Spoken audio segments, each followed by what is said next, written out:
大家好，我是小丽。现在正是吃芒果的季节，我们今天就用芒果和牛奶来做好吃的小布丁，方法简单，滑嫩又可口。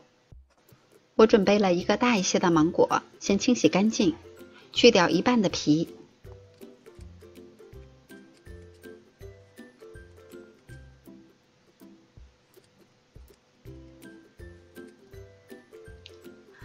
然后横竖各切几刀，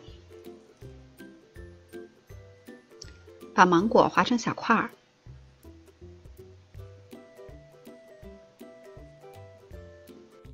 再沿着芒果核把它切下来，放到盘中备用。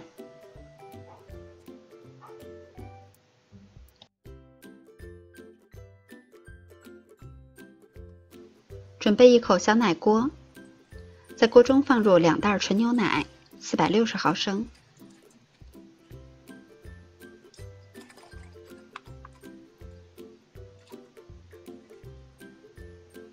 再加入30克白凉粉，根据客人口味加入适量的白糖。我们先把它搅匀，然后开中小火加热，要适当的搅动一下，防止糊锅。等锅中的牛奶煮开了，再加热30秒钟左右，然后下入我们切好的芒果丁，然后用铲子搅动一下，然后就可以关火了。这个时候我们可以把牛奶上面的浮沫撇掉，这样做出来的布丁会更清亮。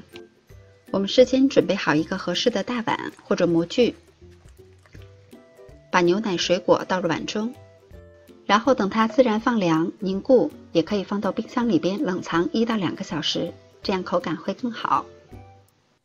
凝固了以后再脱模，放到案板上，用刀切成大块，就可以装盘开动了。